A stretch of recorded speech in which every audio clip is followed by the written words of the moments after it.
Hello, ladies and gentlemen, storytellers. This is Storytelling Ron, and I'm talking to Anthony of Pure Fun Media, right? That's the. Yeah, But you doing Allies of Majesty? I got the logo right right. there. Under all my cool logo game stuff, but yours is there too now. So we're going to talk about Christian RPGs, about your crowdfunder specifically because of the time, and just to help support you. So I'll let Awesome. you first go ahead and talk about that. Sure. Yeah, go ahead. Yeah, no, sure. We've talked a few other times before anyway, so I won't spend too much time unless we go there naturally on the role-playing game itself. But yeah, I have a role-playing game as well, Christian. We're right along the same lines on that as our heart, in that regard, you and I. But in my case, I'm focusing on angels and demons instead of people. Your characters are the good guys. And but along with that comes a lot of questions, and it's an unfamiliar world. If you start talking about orcs and elves and stuff like that, people know what you're talking about. Heck, if you even start talking about mechs, a lot of times people know what you're talking about, you know? But you think that would be the case with angels and demons, but when you get into it, it isn't like vampires where you're going to start saying, oh, so no garlic and silver. Well, no, does silver, is that werewolves? Or you start getting into those weeds, but generally people know, but angels and demons, it's way more because it's like, are you talking about medieval thought on it? Or are we talking about ancient thought? Are we talking about secular, more pagan views on it?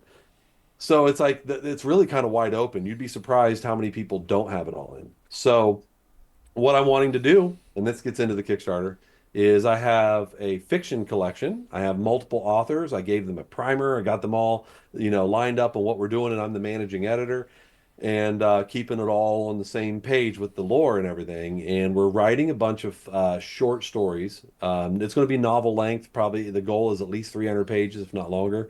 And we're going to have quite a few short stories that take place in our world, in the game world, as if you're things that could be a role-playing adventure. Most of them of the stories. In fact, we're going to do that at the end. We're looking at taking one of the stories and translating it in an appendix at the end, into the old school, this character says this, the GM says that, like we're looking at that just for fun. Like, hey, you read the story, now see how it would play out as a game. Right.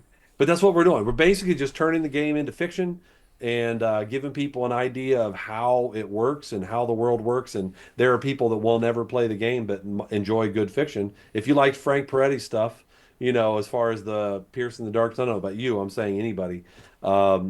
Piercing the Darkness, This Present Darkness, it's kind of like those, but instead of being focused on the humans as much, it's more focused on the angelic view of things. Yeah. Okay. So that's it. That's fiction. That's what we're doing. If And you like just fiction, you don't need to like role-playing games. and just so everyone knows, I've been dogging Anthony about this whole angels and demons thing. So I'm That's more of the boots on the ground missionary, and he's more doing that side of it all. yes. We are all compelled in our own ways to do different things. So yeah, As long as we're uh, putting what God lays on our heart, we're happy. yeah. So yeah, we've had a. I'm just going to say it now. We've had a before recording. We've had a darker discussion. Now we're going to have a nicer discussion about all of this. But yeah, we're both Christian RPG developers. It's a struggle. It's a It tough is. struggle. It's a It niche is. of a niche of a niche of a niche. And for me, and Anthony knows this, I'm very contentious. So I'm even making repulsive what I do to other Christian RPGers who are comfortable in this what I contentiously call pagan world of RPGs. Right? We're Yeah. being taught to role play as pagans and not as Christians, and so I don't even You know know, if that's where you want to go with yeah, this, but no, it's okay. Let's take a second on that because I'll share an anecdote. I had a pastor that came to me and he said, when we were talking, he was excited. He says, "Here's why I'm excited about your game," and he would be excited about yours in the same way. He said, "My son, I'm playing D&D with him, and my young son, who's grown up with faith, runs into a situation, and we're on a beach or whatever, the characters are, and he didn't know what to do, so he wanted to kneel down and pray." And I had this awkward moment. This is the dad, not me. He's telling me this. I had this awkward moment where I had to explain to him that it doesn't work this way in that world. There isn't, our God is not in this world and that you're playing in, and you know, And he's like, for me to not have to have done that, and for me to have been able to say, sure, let's go with that, would have been like gold, you know? Hmm. And that's exactly it. But people that have acclimated themselves to doing things. I mean, okay, let's say our culture was miniskirts like the 60s, right? Okay. Or whenever they were popular. Maybe 70s, I don't know. I don't remember that. But let's say miniskirts was the norm. We start talking about dressing modestly or something like that, But it's like people have acclimated to it. They think it's normal. They get to that point and then it's like, what? Like I don't get it, I mean, that's the same thing, but you've done it with pagan culture. You've done it with fantasy beliefs and pagan culture and stuff. And so I just get tired of, and then I'll get off the hobby horse. I get tired of being in a world where our God isn't there, and there's plenty of spiritual evil. There is so much. Now, granted, they'll call them extraplanar beings, but they're still demons, and there's plenty of that everywhere. But the best thing we have to confront it with is teamwork And and human intention. If we all believe and we yeah, secularism, and we but they work also together, we can do it. But pick it's good like life demons. doesn't work that way. They also Yeah. pick good demons. Yeah, or maybe if we pit the good demons against the bad demons. Yeah, Yeah. but the point is, it's like that world doesn't appeal to me. As a believer, as a person of faith, that world doesn't appeal to me. I want a world that includes the creator of the universe, Mhm. And just so happens there's an exciting world that we can explore. And for me, it's the spiritual side of things that we can explore that does include that. So, Well, the saying of like, give them a fish, feed them a day, and then teach them how to fish. They'll feed themselves, and that's the Christian motif. Is where we don't just go in and save the village. We go in and yeah, teach them how to be their own heroes. Teach them how to be yes. their own compassionate society, and that's what, to me, Make that's fantasy. disciples. Make Fantasy, disciples. yeah. They all say, "Oh, this game is just a fantasy," but fantasy is actually created by Christians, because before that, it was a religion. Elves, dwarves, giants were all religious facets of paganism that you worshipped, or that you feared, or that you gave an offering to, or that you followed the Yeah. Yeah, they rules. were none of them were good guys. Yeah. And today, the fantasy that we Yeah. have and love and enjoy is created by Christian Yeah. historians and linguists Yeah.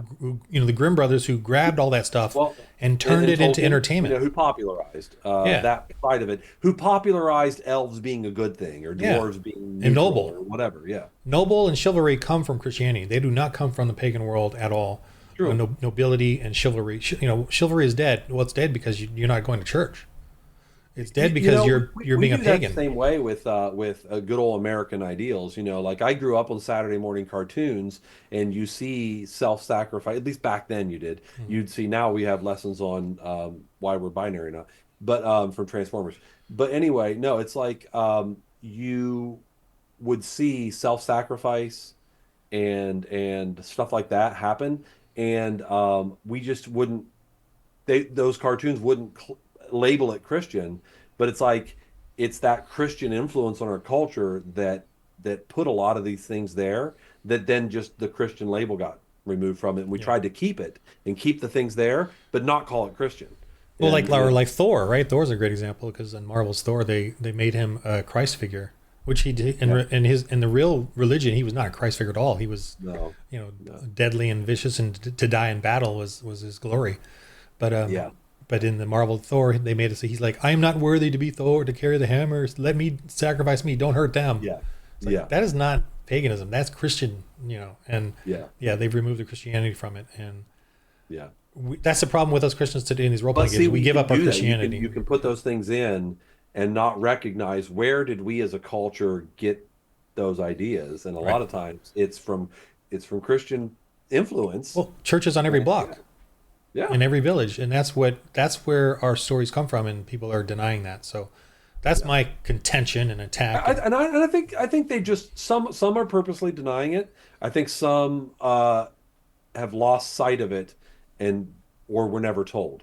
Like, like okay, where do we get our names of the week from? They're all pagan stuff, like, it's all like Thursday, since we brought that up. But a lot of people won't know that because it was done way back when, and it still continues, but they've never been educated. And that's what okay, now you're hitting a hot button.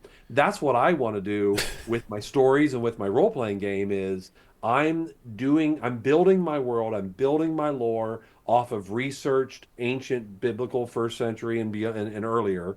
By the time during the times the Bible was being written, how did they view the world? What was their mythology? How did they understand? What was their cultural context? And I'm building the lore around that and linking it so that people can study more about that if they want. Because if you do that, then we start realizing all kinds of things in our Bible that we didn't understand. Now we have a reference for it. Now we have a context for it, and we start to understand it more. So that where you're hoping people will become more comfortable with evangelism and confident in it and all that. I want people to be more comfortable and confident and enlightened reading their Bible. I want them to understand it better. I want to increase biblical literacy. So we both, again, if we could both coexist and be out there and both be doing our things, and people could play both of our games, and we could be encouraging and strengthening both of these things. But we got to have an audience, and that's our conversation today. that's some audience, yeah. Yeah. Another thing too is we cannot be. I mean, I don't know about you, but I cannot be promoted or cross promoted with any other role playing game.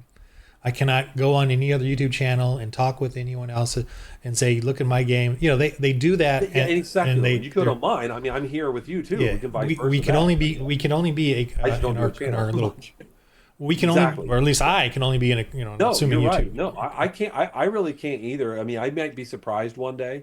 Maybe I'll be surprised and get connected and get with some secular group, but I don't think so. I think I'm too on the. You're very on the nose, but I think I'm too on the nose too. I think that they just wouldn't want to risk it, at least not in this culture. Oh, it would be a risk. Yeah, for them, definitely be a risk. Yeah, they would. Yeah. They don't want to be. They'll be blacklisted if they promote or look at or put me on an even footing with them. So and I'm fine with that. I accept it. You've been very vocal. Yeah, and so I accept it too. I'm not angry or anything at it. I accept it. It's totally it's legit. Choice. It's legit. Yeah. For them too. So, but I love what we do. I love what I'm doing, and I know you love what you're doing, and so I just keep going, just one day at a time, and enjoy it when I can, and roll my eyes on every other day. So, but let's just for since you're here, and I know you've got this Kickstarter going. I personally have done a few Kickstarters, and I succeeded at half of them, but never made a ton of money off of it at all.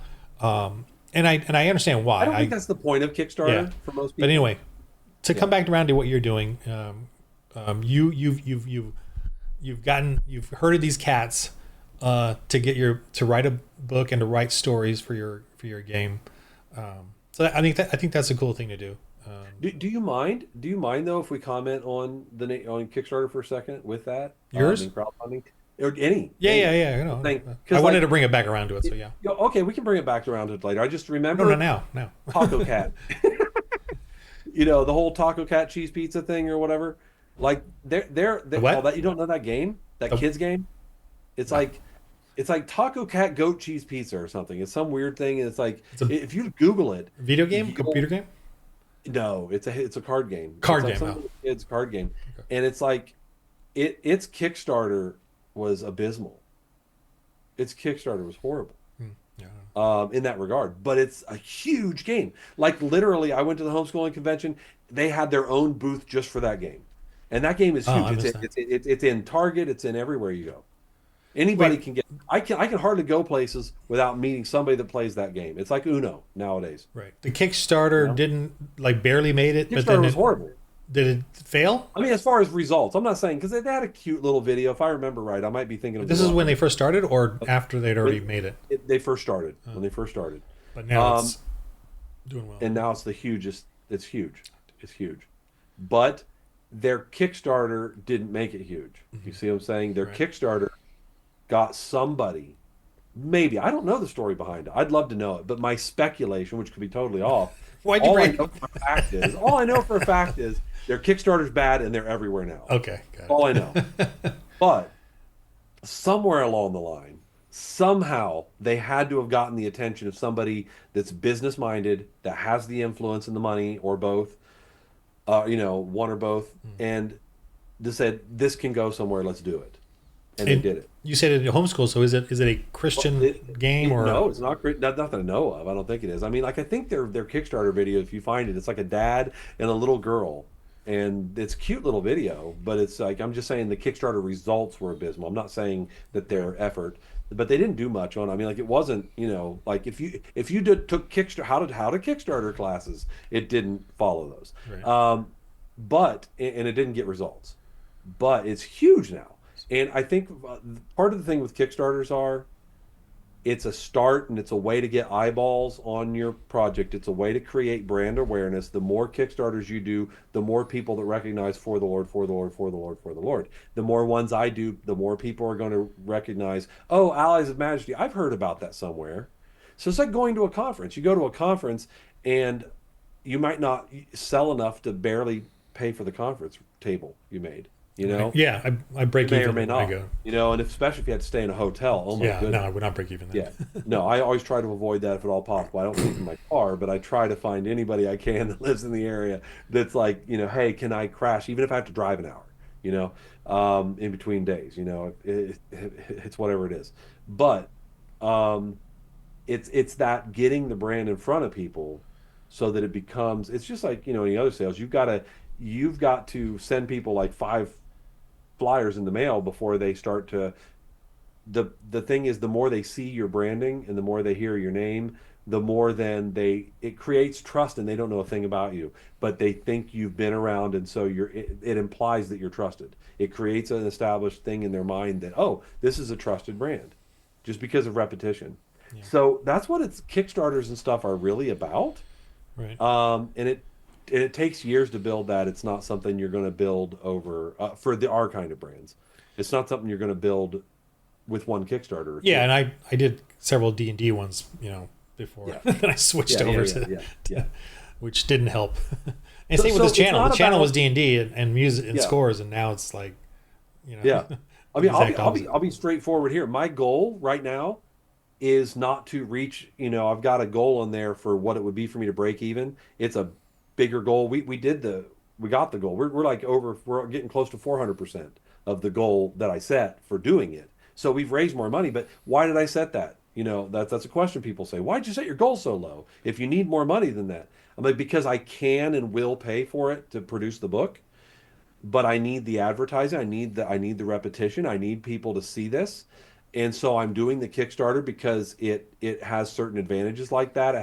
It gives a reason to be telling people about your game that isn't always just self-promoting. You have a reason to self-promote. I guess it is self-promoting, but it's still you have more of a reason to do it. So it gives me a reason to say the name and not seem vain Mhm. because we're trying to release something, a product. Right. And then it um it just does all those things. And so then I set the goal low because I need the money. It's like if I can, let's say I have 8,000 that I need to pay total or something, and I can make 3,000 of that in the Kickstarter, that's only 5,000 now I'm paying.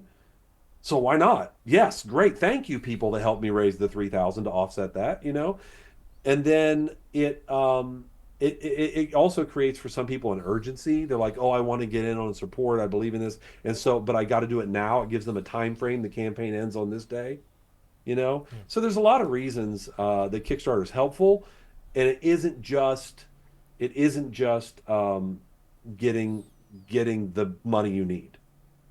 Like right now, I'm more concerned about seeing a larger backer count by the end. Even if everybody got ebooks, or if they came in and did the $1 pledge that says, "I want to follow this Kickstarter," maybe buy something in the pledge manager, but I want to get my name on it and just increase the backer count. And I gave $1. Does that help me financially? No, no, I mean not really.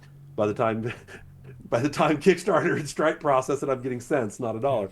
But then it still shows one more person saying, I'm interested in this. And so let's say an investor or anybody researching my product looks back on this. if they see a decent backer count for a first time project, then it creates that impression of trust. So there's a lot of reasons to do it that aren't just making the money, you know? Yeah, Yeah. it's somewhat free advertising, somewhat free, Yeah. like I mean, you still got to air put of the work legitimacy in. for me.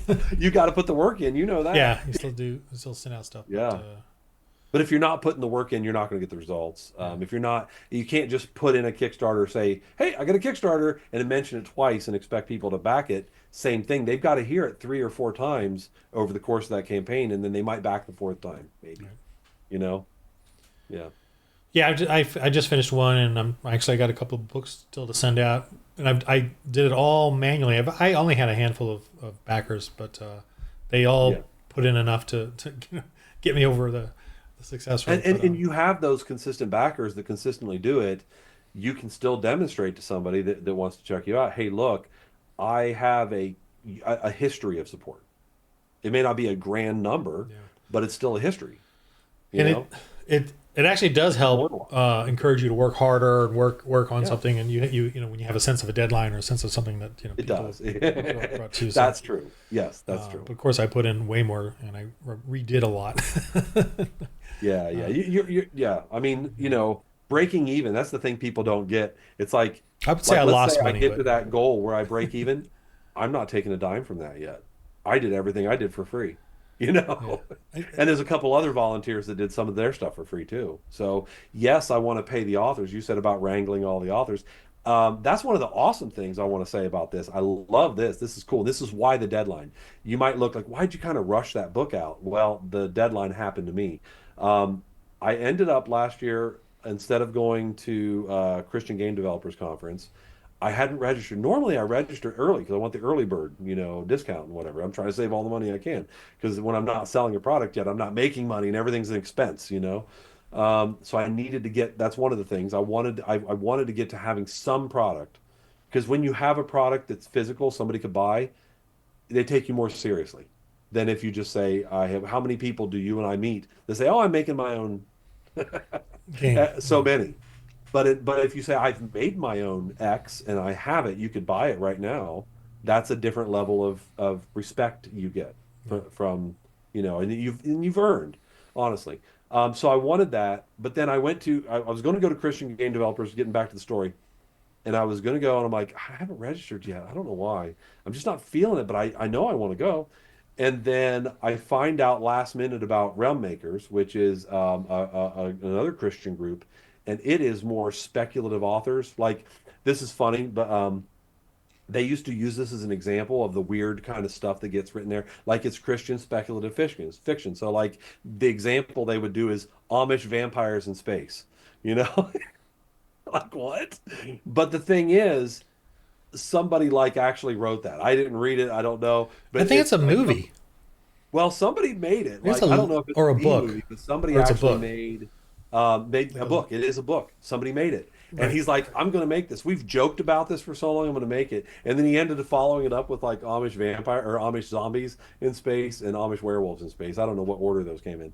Yeah. I Like I remember said, that. it's hilarious. I haven't read them, but just the concept.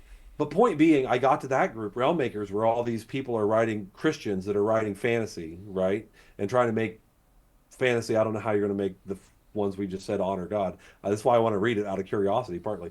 But they're making stuff and they're trying to include Christian values and honor God in what they do. And so I connected with that organization. I just went there last year instead of going to CGDC. And then I've always asked people to write a novel. I wanted to write a novel. I'm not an author like that, a skilled author in that regard, fiction. And I've always thought Allies of Majesty needed fiction to go with it to set the stage. Well, everybody has their own projects they're working on, so they don't want to help you with yours, because they've got their own. Well, I mean, I understand. I do try to be helpful if people ask me. I try to be helpful if it's, I'm not anymore. but, but, um, they all get their own projects. So somebody said, why don't you do an anthology? Why don't you do short stories? And I was like, oh, yeah. So I started talking to people about, would you want to do a short story in this world? And then they're like, oh, sure. And I collected them. and we got them in. I trained them on the world. I wrote a primer up, and I've been doing the managing editing where like they send me the stuff. I'm like, that's a great idea. It does not work. There's no mechanics for this in the game. And if I let you do this, every player from now on is going to use this as canon and say, no, I can do it. That guy in that story did it. So no, change the idea. You know? So You I'm curious know, about that. So you go to the, what's it called? Realm Makers? realm makers. And I don't do this, so I have to ask you, what is Yeah. this? You go and you actually just walk around? I just participated. I signed up for the conference. I went to classes. I listened to the speakers, and I benefited from it. It's good stuff. I mean, it's great stuff, honestly. Realm Makers, they good stuff. But I went, and because I do write fiction and do world create, so it is applicable to me. I'm just not a fiction. I'm more, writing game mechanics too and all that. I'm not just, yeah, that's not my career is writing Yeah. fiction. So I go there, I do all that, and I just listen and I have conversations and I pray a lot and I say, God, connect me with people. And they have in Realm Makers, they actually have, if you sign up, you get a session with a publisher for free. There's publishers there that you can schedule a time with, and you get a session with a mentor, like a seasoned author that you can sign up for. Well, I was like, who do you recommend? And they were like, because I don't know these people. Tell me, set me up with anybody. Because I got them for free and I paid for the conference, so sure. And it was in those conversations and other conversations. I listened to people in the classes, go talk to them afterwards, hear somebody giving their testimony in a class. I go talk to them afterwards. Just networking. I didn't have anything to offer there. I just networked. Right. And I set up a table whenever there was free space. I had my Allies of Majesty stuff, and I set it up on a blank table. And I actually got some people. I got on the net. I said, "Hey, I'll host an RPG session if you want, and if you're interested." And I got enough people, and we did it. And so some people saw us doing that, or What some. table? Where'd you find a table? We're in a hotel. We're in a big center, so there's Just just tables curious. in the lobby. In the lobby, Yeah. Yeah, I'm just curious about that So because I don't do that. I don't just go up yeah, and so I just did it. schmooze. No, but that's how it. I got ideas. I met people. I networked, and it was good. And so now I have these people, and now 12 authors that didn't. Well, one or two of them did knew about the world ahead of time. But let's say 10 or 11 authors that didn't even know about Allies of Majesty now know it, and some are interested in writing campaign materials. Some are interested in helping further fiction. So just by network, just by doing this project, I've invested into the future of this IP. Right. You know? Yeah, I'm trying to. Well, that's a good point there. I'm trying to get people to GM and create Yeah, material settings and yeah. campaigns and stuff. But a couple of people maybes, but that's about it. It's just Well, nothing's happening. Yeah. but otherwise they wouldn't have gotten exposed to the world, but they had to write the stories. So now that Right. they've seen it and they start to recognize the value, some of them are inspired by that and want to do more. Mhm. So, but that's our challenge. That's yours and my challenge. We talked about that earlier. Is we do have a niche audience. So where do you find? That's great. People that get something that are niche, they'll grab it and hold it because this is catered to me and the things I love. But if they don't know about it, they won't do that. So that's our challenge is how do we get in front of those people? How do we get our product in front of those people so they know it exists, but don't just that, they know it fits their niche. They know it is the things that they love. Yeah, And that's hard. the obviously the niche I'm going for has been ridiculous in the sense of what and I haven't helped it much, but in how my behavioral methods. But uh, I thought my audience would be the Christian RPGers, but me being contentious has turned it into the where they're very defensive about it, and I'm just Well, gonna in my they are anyway. yeah. I think in general, I don't want to blanket everybody, but I'll say I have experienced my share of defensive people, um, In and Christian men Christians, defensive Christians. And I think that's defending because D&D I'll and say it Pathfinder. anyway, I think as we discussed earlier, I think it's because they've older ones and younger ones are different. The older ones lived through defending their ability to play or their right to play or that it's okay for them to play or not. When all the Christians and they were Christian at the time and everybody was telling them it's satanic, you can't do this, you know, and so they didn't think so. They enjoyed it and whatever. So they lived through that and that set certain mindsets. And then newer people have justified um, the ones that play. So a lot of our audience are the ones that wanted to play but don't play. If we can get those people, that'll be good because their convictions were strong enough that they chose not to play. Because of Those, the content, because of the pagan because of the content. content. Yeah. Those are going to be a higher percentage of those people are going to be our audience because we don't have that content that's going to chase them away, and they can explore that thing that they found intellectually intriguing. Because that's that Spiritually role-playing intriguing. games. It's people that want to nerd out play role playing games. They want to get deep into something. One of the guys I met at a conference this last week, he's excited about this game, but his son, they just started playing D&D together. And he says, my 12-year-old son is memorizing the manual. And it's funny because we're at the conference, and my 15-year-old son was talking to kids, these younger kids. He was the oldest one because they were outside in the sessions, and there's a few homeschool families there as well. And anyway, and they're outside of the conference sessions, and I had to take a phone call because I'm a real estate agent, and that never shuts off. So I had to step out of one of the conferences to work on a contract, to talk, negotiate. So I did that, but I'm overhearing him explaining all my character types and the character stats and how things play out in the game to these kids, and they're like, oh, that's cool. And one of them is that 12-year-old kid that was memorizing the D&D manual. And I guess he said it was great. He's like, I hear him, and he's like, so it's like D&D, but I get to learn Bible stuff. Like I get to learn stuff that's awesome, like because it's like he gets the excitement and the allure of the what draws people in. He gets that fantasy feel, the magical kind of fantastical, and the spirit realm does that in my case, and you do it too in your own ways. Um, you get that, but it's the stuff you're learning isn't godless. The stuff you're learning is rooted on biblical history in my case, or biblical history in your case too, and so in the original for the Lord, medieval stuff or whatever. But it's rooted in our world. It's rooted in our reality. Yeah, and that's invaluable. But got to get in front of those people. How do we do that? And that's our challenge. Well, even my post APOC one and my sci-fi one, Yeah. it's all about teaching church history. It's about teaching that these cultures are pagan no matter what time frame you have. They're pagan. That's good. That's good. I do the same thing. I point out the same thing. But that's good. That's good. I did not know that about those. And until you bring church into the community, the paganism is going to reign, and that paganism is slavery, it's perversity, it's oppression, it's no chivalry, no compassion. Why? Unless it's convenient. But you turn it off when you want as a pagan. Yeah, exactly. Exactly. Morality, thank you. That's something that I'll say. It's like it seems like secular culture thinks they have morality, but it's optional. You turn it off when it doesn't apply to your situation. My morality only matters when it matters to me, and when you're affronting that, I can turn it off against you.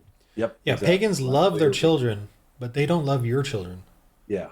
We Christians love all children, and we want to save their lives. Whereas pagans, they just want to save the lives of the children that they have, and that's it. Yeah, we all bear the image of God, and that's valuable. they're going to be nice to other children. Don't get me wrong, but they'll turn that off. No, yeah. I know. When you're saying things, I see. That's the thing. If I know you're rough on the edges about the things you say, but I hear what you're saying, and I know you're stating something strongly to make a point.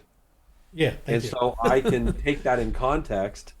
But if somebody because I'm just not that smart and literally listen to everything you're saying, sure, you're going to offend them. Yeah. But I'm listening at what you're saying, not the words you spoke. Does that make sense? I hear what you're saying. You're annoying me right now. I'm sorry. I'm just kidding. But it's true. No, I know what you're saying. Yeah. No, I'm rough. Yeah. Like here's a one that I'm thinking about making a video on. This is like, I hate you. Like the unbelievers. I totally hate you. I'm angry. I absolutely want to go crazy. Just and wrong. And do the wrong things. But Jesus said, love the enemy. So I gotta, bummer. I have to love you. That sucks. So that's the way I would do it, as opposed to, we love you. Jesus loves you. We want it to. Yeah, exactly. Yeah. No, we really are sinners. We really do hate you. but Jesus is telling us to love you, so we We have all, to we love you. all, yeah, we all have our we I all are in, and all, yeah, we're all affected by that sinful nature and the yeah, culture around us and the spiritual forces around us, and we're all, you know, bent yeah, in that way. but And I we think got one of the somewhere. most Brings important us things back. is recognizing this is not me. This is not the core of what I've been created to be. I feel this way, but this is not what God created, Mm. And realizing when you, because that's one of the things that happens. And now we're getting into dangerous territory, but I think some of the secular values, they don't separate themselves. They can't separate themselves from their from some of their stances and stuff like that, or their actions, or their, I'm trying to, be nice here, but they can't separate themselves from these things, and they think it is themselves. Does that make sense? They You mean their activism Well, like, and okay, then yeah, taking I'm a trying break not from to their use activism? specific things, but yes, some of the things that they, temptations, for example, things that we when I feel this something ugly ramp up inside myself, and you tell me that's ugly, I can say, yeah, it is, and it's sin inside me, and it's the culture, it's Right. the To effect them, of it's all them. these things inside me. It is not what God created me to be, intends me to be. And especially as a redeemed child of God, as a rejuvenated, that's not who I am, but I'm allowing myself to be that. When you say that to somebody secular, they a lot of times have trouble separating themselves from that thing. Hmm. And so you just said, Insulted I them at the hate you for core. that. And so they Yeah. think you're rejecting them when you're rejecting their actions. And you just challenged my actions, and I have the wherewithal to say, you're right, and that isn't what I should be, and that isn't me. You know what I mean? Mhm. I can separate myself from my inclinations. There we go. Yeah. Does that make sense? I Yeah, know yeah, that's yeah, good. I got it. It's yeah. But you can't say that to somebody who doesn't distinguish themselves from their inclinations and think that they have any. Well, and sometimes you don't really, if you don't have God's power inside you in that regard. God empowering you in that way and rejuvenating you, separating yourself from your inclinations. Yeah, Yeah. there is no distinction. So, Yeah, that's why I guess we're going into the political rantiness, but we yeah, yeah, want yeah, that separation of powers. We want that limited government because we know we're all imperfect. And yeah. if we centralize power, we're going to, that's satanic in the sense of too few people will have too much power. And that's why we always are trying to, Just every, no, I'll yeah, just say it. Every nation, as patriotic as I grew up, and how much I want the United States to be a great, wonderful thing, and all that. Every nation, even our own, every nation is Babylon to some degree, and will be. When it's run yeah, by goes humans, it will be eventually, Babylon. yeah. We will all be, everyone. It will Every all be Babylon. corporation, everything. Yeah. Every corporation, everything man-made, everything man-run, it's Eventually, all yeah, Babylon, and it all will be. yeah, And the more we recognize that, the more we can stand against that, or separate ourselves in the sense of, I am American. I am a United States citizen. I want the best for this country. I want to work for the best. All the things that come along with that. That being said, my citizenship, my primary citizenship, is in the kingdom of God. I am a member of Jesus' kingdom. I'm a member of God's kingdom. And I want to increase that kingdom. I want to evangelize, getting into your thing. I want to share the good news of that and increase that kingdom. And that means more to me than any commitment to the United States, for example. yeah. You know? Yeah, and that's why I left D&D and all that. I just, and Star Wars, I was full into those games and into those dice and those mechanics and everything, and I just loved it. It Yeah. gives you Yeah. that, what is that feeling you get when you get a new role playing game book or module or campaign Oh, or yeah. with the dungeon map and the Yeah. numbers and the It's descriptions of that, the rooms it's and that the excitement of monsters. something new to explore. Yeah, Your mind is going into, because you're the type of person that will be, and I'm not speaking for you, but I mean, it seems like, that will be intrigued by that, and I am too.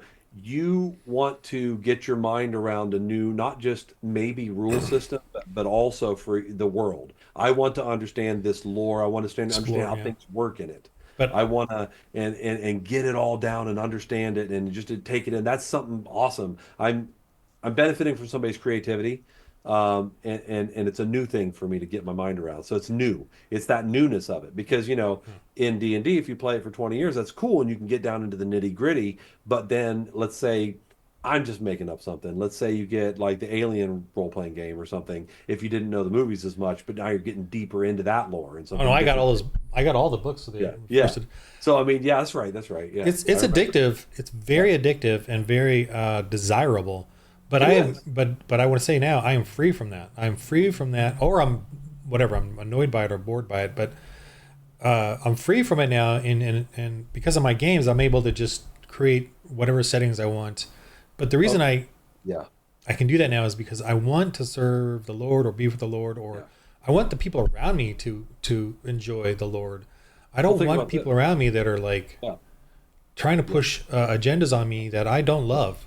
I love the Lord, and that's the kind of agenda I want around me, and the talk I want around me, and the folks around me, even if they and I are rough around the edges and not, accurate in our But faith. if the lore is biblical, if the lore is pointing you toward that stuff, now when you're preparing your games, you're immersing yourself in good thought, in godly thought, in biblical thought. If you're learning the lore and preparing a mission, you're immersing yourself in that. When we're all playing it, we're playing the game and we're interacting with the story that's taking place, we are immersing ourselves in biblical and righteous thought and good things. And even if everything, let's just say Star Wars, let's use that. Let's say it's morally neutral and Star Wars is neutral or whatever, okay, but it's not God. It's not godly. You can try to make it, you can try to make connections, but it's not. And so the more you spend time geeking out and immersing yourself in Star Wars, let's say it's morally neutral. That's not evil, but it's not good. It's not helping you. It's not growing you. And what we're trying to do is create something that is. And so it grows you with your fellowship. I want a fellowship. Yeah. Yes. The people you're in fellowship with are also engaging in the same thing. And I want the church culture to, there's a revival going on supposedly in this underpinnings of the social media. There's a revival going on like in England and across America of the youth, young men especially, returning to church. And that's to me what I really want. I want us, people are complaining. Why are they flooding the West with Islamic minions? Why is the trans and the sexuality and the perversity being pushed in the halls of governance? It's because we don't have a church culture. It's because we have removed ourselves from church. Yeah, we had a church culture. We had an evangelist culture. We planted churches. We built churches. The church was everywhere, and even the sinners and the evil were surrounded or under the shadow of churches and were subdued. They were openly rebuked and subdued. I am totally for the Inquisition, the witch trials, and the Crusades. I am upset that we have turned them into villains because that has made men not become men of valor anymore and men of the church. The Crusades so much. I know a little more about that. I don't know much about the Inquisition, honestly. I haven't dug into all that, so I can't. We've been lied to. We've been lied to on its calling it evil and calling it vicious when it was the Inquisition. The very word is to inquire. Yeah. And it was usually only one or two individuals that went around to each towns to inquire about accusations, especially of witches. And people loved actually to burn witches. The inquisitors were there to calm things down, turn it into a inquisition and not into a mob rule. Because witches were actually, people hated witches because they created drugs to manipulate, right? The love potion, I don't know if I told you that before, but the love potion really... Good. Share whatever with me. Yeah. The love potion, think about it. It's a rape drug. Yeah. They got... Witches made rape drugs. So the men or rich fat guys would get this rape drug, or devious butchers or whoever, they would put it in the drink of the woman unknowingly, or get her to drink it. She would be not of her self-control. And if he could rape her or have that, then in that society she was in prison now. That's the commonality of the witch, along with murder and other things and poisonings. So the inquisitors were actually good men because they went in and investigated. Yeah. in some many of That's a the history I'd like to look into at yeah, some and point. many of When I these were get time. false accusations because they knew if you accuse someone of being a witch, the mob would come Yeah. in and Okay. fear But this all we person. hear about is the goofy test that it's like, look, we'll put you in a cage, and we'll put you underwater or whatever, and Well, if you yeah, float, you're a witch, and right. if you drown, then you weren't a witch. Okay, And cool.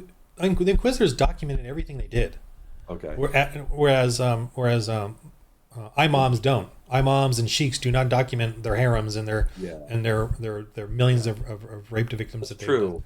Uh, Yeah, you whereas don't in, want to document stuff that you're not proud of. yeah, Inquisitors and the Crusades, kept detailed documentation of their trials or whatever they did. Anyway, so Yeah. Interesting. and Interesting. and again, that's something I learned because I'm doing this and learning Yeah, church yeah, that's history, it. That's it. and I Yeah. did not learn You that dig into playing history. D&D and Star Wars and Nope. Yeah. all that. All I learned from them is the Exactly. Inquisitors.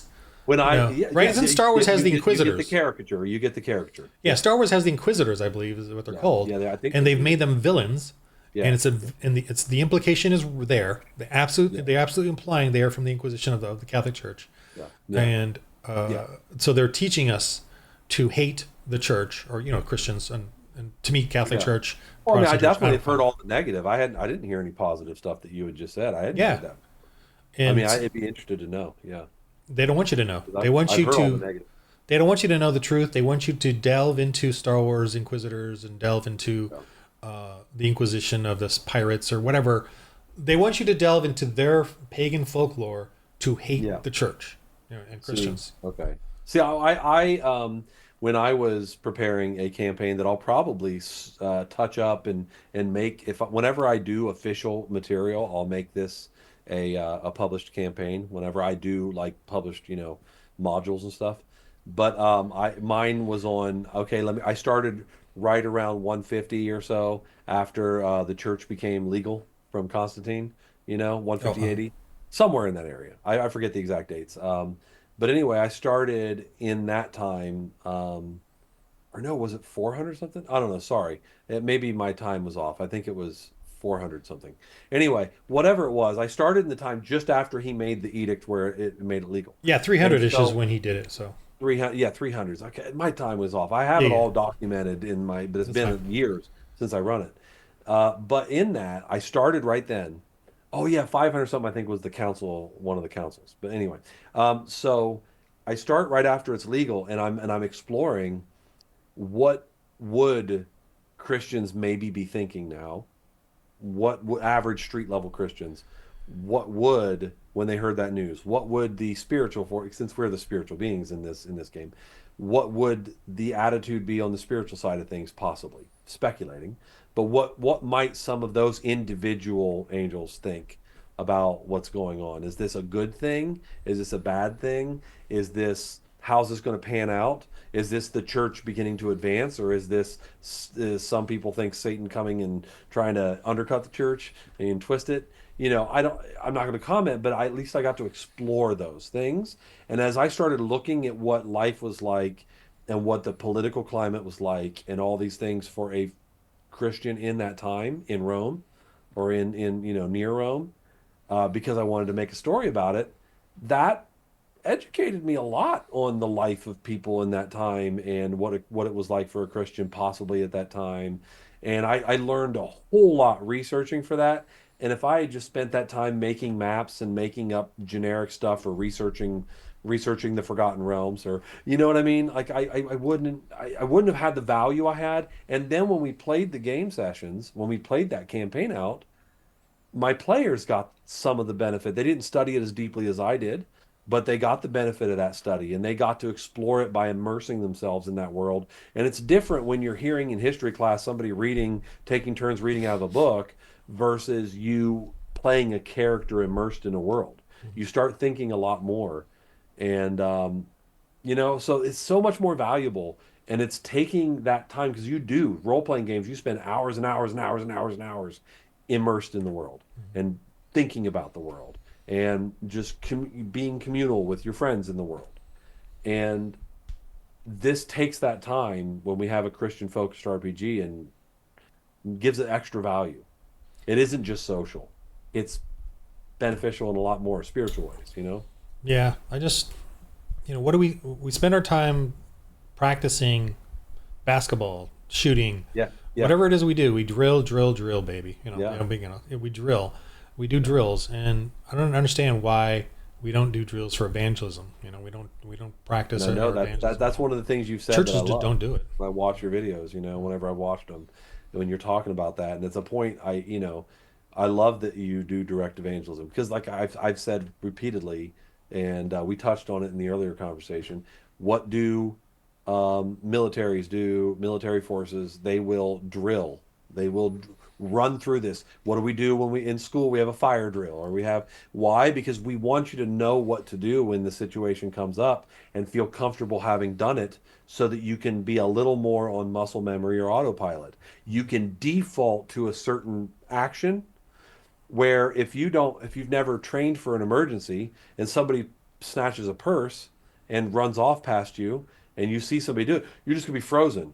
It's not everybody, but a lot of people, you might be because you don't know. But if you've practiced, when you see this, do this. When you see this, do this. When you drill like that, it becomes your default. And so if you're practicing evangelism, in sales, they always say role play a cold call, role play calling a client. Okay, why? Because you get used to the objections, you get used to things that people say, and you get over your nerves.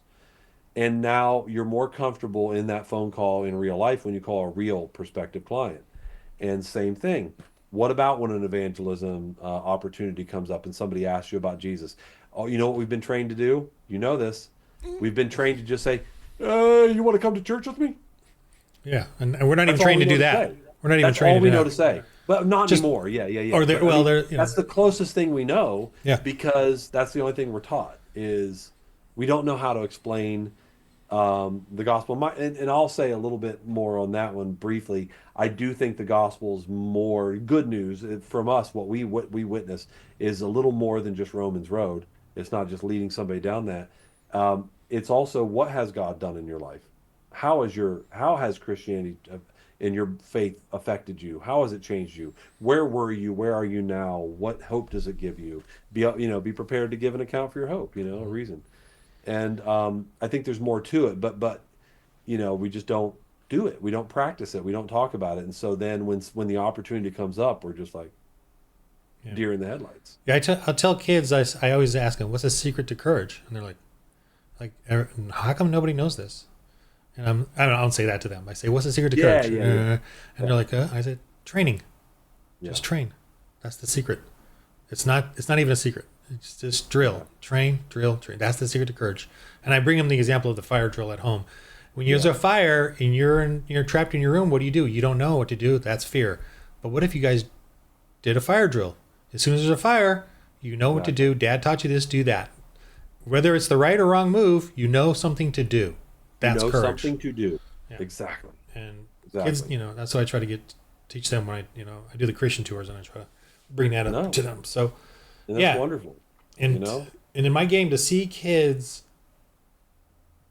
try to to evangelize is hilarious. They do it terribly. Yeah. But they do it. And, And But they're going to do it again and again. Exactly. So I always look forward to having kids do it. Wonderful. And it's funny because I'll say, "What's wrong with slavery? Why can't we just enslave the people and do that?" And kids are like, and then they smile because they know it's a game and they know they can try to respond. They know they're safe. They get to roll dice, and they know I'm going to respond in a fun way and give them a harder time if they So it's great, and I really want to get that going more and more. But you and I, we see the benefits of our stuff, and it's like it's the problem we have is though it's hard to recognize those. But if you're just listening to this, very few people, let's say people watching this interview, we have 1,000 people. 3 watching. people might get to watch this video. I know, but I'm just saying, let's say we had 1,000 people Especially watch at this point. We'll have, let's say, maybe 10 people. It would actually be able to recognize what we're saying enough to be inspired by it to say, I want to do that. Yeah. But if we had 1,000 people play our games, it would be, let's say I just said 10 or 10 people. I don't know what I actually said. Let's say I said 10. 100 people might be like, oh, I want to do this again. This was beneficial. This helped because they tasted it. It's one thing to say this ice cream is wonderful. This new flavor we came out with, it's the best you've ever had. It's got this, and I'm describing why it's flavor. It's tangy or it's smooth or whatever it is. I'm giving you descriptors, and I'm trying to convince you it's good. But if you taste it, then you instantly decide, oh, now I see what the hype was. Now I see why they were hype. Oh, okay. Or you say, I hate this. I don't ever want to taste it again. At It's least you for taste you it. or not, you know? Right. But that's it. Yeah. But our games, it's the kind of thing people need to taste. They need to play it to understand. Most pastors, not favorite, this is a favorite sarcastically, was when, and this is a buddy pastor of mine. He's a buddy of mine. And he set up for me to come to his churches a while back, and it wasn't about the fiction. It was before I came up. See, the fiction's a lot more easy to talk about too, where the role-playing game was where I was at that point. I wanted to come to his church and just talk about what we're doing. And one guy let me do it, this other pastor, and in his church, not everybody understood it, and some of them were still hung over from the satanic panic, older folks, but they all listened and they all had a new perspective after we talked that Sunday. But this other pastor, he called me up and a buddy of mine, and everything. And he says, I know I got you scheduled. This is like the week before, the week of, He's like, I know we got you scheduled next Sunday. I saw your materials you sent me because I sent him stuff. He's like, I just don't think the church is ready. My church is ready for this. I don't think my congregation is ready to see this or hear this. Or I'm going to cancel you. Not cancel you like that, but I'm going to cancel you coming. And I was like, okay, it hurt, but it's just like they write it off before they see it. Yeah. Before they experience it, before they can hear more about it, before they can explore it. I haven't even really reached out to my church or any churches concerning this. But we're going to fail if we're not connected with the body. Yeah. I'm just going to say it. I know it. I know it. That's another thing that I'm hoping this fiction will do is connect me with the body of Christ and connect them to what's going on. And a book is a lot less offensive than a role-playing game, or there's a lot less commitment. Somebody can just pick up and read, especially a book of short stories. You could pick this book up cheaply and read 2 of the short stories.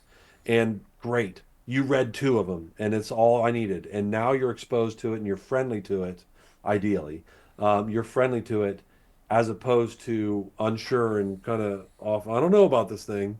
And that's what we give the role-playing games. But we are going to fail if we can't connect with the body of Christ. You and I, we will fail. Yeah. I know that for a fact. And that's what this book is more about. This book is less about growing my audience, otherwise. It's about connecting with the body and getting the body favorable to what's going on. Well, I only recently, because of the recent Kickstarter, I've only recently really finished my game after 2 years, Okay. 2.5 years, Yeah. 100 Yeah. players. So, Okay. I think maybe now is my time to try to figure out that aspect now, because I'm Yeah. I'm Now sort that of you have it. exhausted. I have stared at this thing for 2 years. I mean, over Get and it? over, and I Get it? foolishly did 3 settings. It's Dark Ages, Yeah. Epoch. I wondered. You Sci-fi. hopped right into that. I'm like, okay. I But know. the settings, though, as long as are the mechanics, the rules are the same. They're the same, but they build up because you go from medieval to vehicular you to have spaceship. Yeah. Yeah. So, That's and true. robots and programming. That's true. And then That's true. and whenever I played in one and fixed a rule, I had to go back and find it In all the others. because it was kind of Yep. it was very organic. Yeah. I was going to make a unified one, but for like one unified rule book, and then for some reason one book to rule them all. yeah, it felt too homogenized. I really wanted Well, it'd be like sort GURPS now. You're just like yeah, I didn't want to do a GURPSy thing. I just wanted them to be their own little whatever. But I finished them all, got them all done at the same time, literally, and revamped the rules even to try to simplify the explanation. makes sense. So I'm literally just finished it, and I'm tired. Like my mind is. I can't. Every time I look at it now, I can't. Yeah. I play the game. I love it. I'm getting beat on this. I've been at the book for a year, so that's the awesome thing. We're going to Wait, the when I fiction was book or Realmaker, the got game book? idea. What's that? The game book? No, the fiction book. Back to that. Oh, it's been a So year I now. started, but that's my most recent exhaustion. Is why I'm bringing it up. It's You've not been for- developing it for a year, though. Is what I'm surprised. Yeah, so I went to Realm Makers a year ago. Oh, okay. So I thought it was more last recent. July, like last July or so, whenever it is. I went in the summer last year. And then I got the idea for the anthology and started collecting authors right then. It's now this July, hoping to have the books in hand because I'm going to the Realm Makers. So that's a funny thing. That's what I started to tell you You're going earlier back to. too. Conversation. Realm Makers and CGDC are meeting in the same place in Grand Rapids, Michigan. They're not combining their conference, but they're meeting at the same venue. And Same then there's an weekend? expo in the same weekend. Same weekend. So they are sort of working together. They're working together. I really what it is, and this is no slam on CGDC, but the visionary behind it is Scott, who his wife, Scott Miner, his wife runs Realm Oh, Makers, oh, it's coming. and he's kind of an administrative guy in there. You know Scott? Yeah, he bought my game and checked it out and played a Okay, couple yeah, games. he's the It dude. was a while So ago. he's organizing this, and he's the visionary, and he just wants to see, because he was I'm gonna butcher a story, so let me abbreviate it and not try and really tell it. Is something like he was there with like Christian authors, and then like the bookstore convention, and then there was like a Christian media, other like video, like TV shows type stuff, or radio maybe, or whatever it was audio like media convention, and those two conventions they were like they happened to meet on the same weekend, and he was interested in stuff about this, but they were like no, because you're not in this. But then they wanted them to come over here, maybe invite them. No, we can't invite them over because they're in their convention, they didn't pay the fee for this one. So he's like, that's stupid, we need to connect people. So his goal here is, yes, they're having realm makers, and you do need to pay for the realm makers thing to sit in the sessions and all. That's not fair to the people that did if you don't. I get that, and he gets that. And same with CGDC, but let's have it purposely on the same weekend, the same time, and then we're going to have an expo area. And if you go to the conference, I believe you get in the expos for free, but general people, general fans might have a small fee like they would for a homeschool convention or something to come into the expo. And so, like me, I'm expoing, so I can't really attend either convention, but because I have to be at a table for the expo, you know? So I got a table at the expo, and I'll be there the whole time. And people from both conventions will come see the expo. And they're inviting Love Thy Nerd, they're inviting Geeks Under Grace, they're inviting Christian fandom people that will hopefully appreciate CGDC and will and what they produce and Christian games, and then they'll also hopefully appreciate the authors, the Christian speculative fiction and all that, and then those fans come into the expo, and while you're at the expo, they'll have a couple little CGDC sessions at the expo available to the public. And they'll have some Realmmaker sessions at the expo available to the public. So if you come to the expo, you can get a taste of what CGDC is, you can get a taste of what Realmmakers is. Right. So if we do that, because we are niche, so let's get the niches together. Let's get it together and let's make it bigger and let's cross. And that's what, for me, that's why I want to have the book ready by July, ready, because I have people from CGDC, including myself, in this project. I have people that have participated in the CGDC community games and whatever in this fiction project. I also have people from authors and stuff from Realm Makers in this project. So it's the first year they're meeting together. I have a project that incorporates people from both communities. It's a great opportunity for me to kind of get a little extra eyes on it and celebrate this connection and celebrate the cooperative creativity. And so if I can have it ready by then, I really need to. And so that's why I rushed myself on this project to have it ready by July. I promise in the Kickstarter, I say quarter 3, quarter 3 of the year, but I've got almost all the stories ready. We can do it. I just need to get it. And I'm printing through Ingram Spark. I'm not waiting for stuff to come from overseas. I'm doing it within the United States or whatever. So all I got to do is probably have roughly about like, I don't know, I think 15 days or so, like a couple weeks that I order ahead of time, and I'll have the books. So our goal is to get it everything, all the stories finished by the end of May, by the end of this month, or at least have a couple stragglers, but most of them finished. So the layout team, the actual publisher, can start laying it out, doing all the layout and preparing it for print, Hmm. and then we can get those couple latecomers in there and finish those up by the time they're ready for them. Get it ordered, have the books by July. It's realistic. We can do it. I just won't. The part that's not realistic is the art. Um, I'm gonna have to let my people know, but I didn't promise. I was gonna do uh, what they call them, the stretch goals. I was gonna do stretch goals for extra little art, like line art, in the books. And I got an artist. I'm gonna have the cover. The cover's there, and I'm gonna have one. I got one piece of the line art, black and white art, but I wanted to get more, and it's not quite working out timing wise with the artist that I had. I found an artist I was happy with, and she's not, we'll see how much she gets done. But I didn't, knowing that, and I knew I couldn't promise it, I didn't do stretch goals. I said free bonus. So if I only give them one piece of art extra, they didn't pay for it anyway, and it's a free bonus. You know what I mean? Um, so that's one thing that I wish I would have gotten done, that I don't think I'm going to have as much of it as I would have liked. Right. But it is what it is. I'm just being transparent with everybody. Hey, here's where I am. Here's what I'm trying to do. Here's how realistic or not it is, and here's my promise. So I Whoever's promised quarter 3. I'll have it in quarter 3. My goal is to have it July. I don't know who's going to be watching to this far into the interview. I know. It's okay though. My mom and your mom. Not my mom. Okay.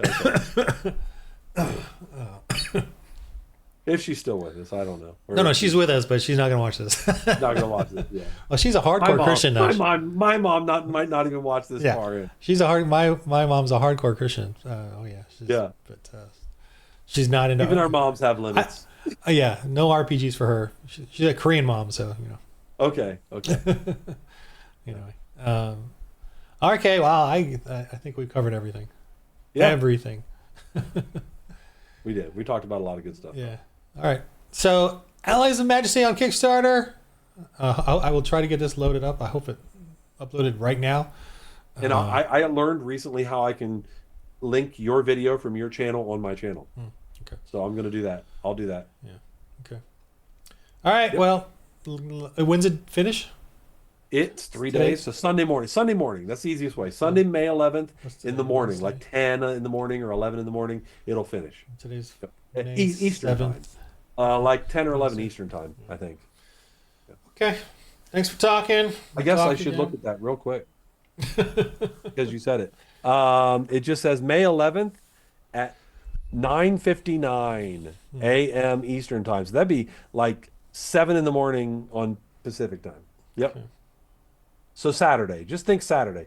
Deadline Saturday. And it's basically it's a you can late pledge. You can late pledge. The basic thing is a 6x9 paperback book. Yeah, that's the basic. Like a regular novel. Like it'll be like it'll be 8.5 by 5.5. But yeah, but a paperback or hardcover. You can get a hardcover, and it will be like said novel length. It'll be like 300 plus pages is the goal. Cool stories of angels dealing with demons. And, yeah, we're gonna have like 18 different stories already. What's the setting? The setting is it's all settings. Modern. So I have some stuff I have a few things that are lore setting that get into like Enoch kind of stuff, and that's like there's like 3 of those, and those are gonna be more controversial maybe too, but those are set pre-flood antediluvian stuff. But then the rest of it is anywhere from ancient biblical to modern, modern day. We have a lot of modern day stuff. Right. And it's just scenarios where it's real life scenarios or like stories you'd hear, but it's from the perspective of angels that are set as answers to prayer or to support believers or to whatever it is. This is like to teach the players and there's a GM, right? Or game master. Well, no, there is a GM in my game. Yeah, in the game. Yeah, I call it the host. But the host. So there is a host, and then there's the players. So the stories are going to hopefully teach the host and the players the feel and flavor of what the feel exactly. Because that's the question they all say is what am I allowed to? What are the limits of my character? And same thing. How do I challenge characters? The GM wants to know. How do I challenge characters when they're immortal and they can pass through walls? Okay. And a lot of that comes down to the human situations. The human situations are the stress points and are the limits and you can be defeated. You're not going to die. Your character will recover. It's just when your character gets beat up, you don't have to rip up your paper. You know what I mean? Right. When your character gets beat up, they'll recover eventually, and you're stronger. You learn lessons. That's a side topic, but that's one of the things that I love that's been awesome about my game is characters can get defeated. I don't have to worry about total party kills. And so if I put them in a tough situation and they all get wiped out, often or to get defeated, they'll recover, and that character is impacted. The way they play that character is impacted by defeat moments. Right. And those things, you see them grow and mature, and that you don't always get that in D&D, because you always have to make sure they don't get totally wiped out, or else now they have to make a new character. So that character didn't mature, they have a new character now. And in my game, it's like your character's always growing, always growing. Yeah. Yeah. Probably should have started this video with more of that. We can do more of that some other day. I'm always open to chat, man. Yeah. And like I said, I'll post it on mine too.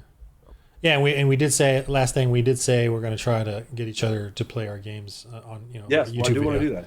But, as soon as after July. Yeah. After July. That's fine. I want to. Yeah. We enjoy our games so much we don't really need you there, but eventually we'll let you come and play one game with us, and then we'll try out your game too.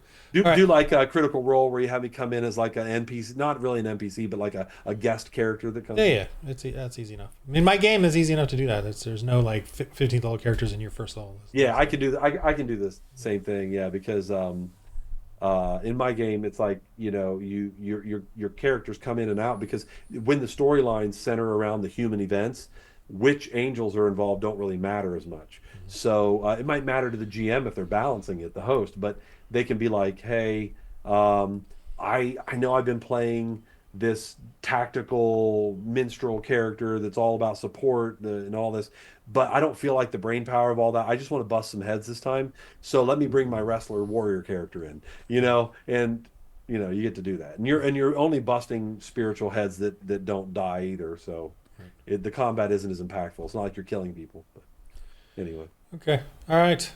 Enough. All right. We'll see you. What else? See you. Pure Fun Media, Analyze Majesty, Kickstarter. Long fun talk. All right. See you. All right. See ya.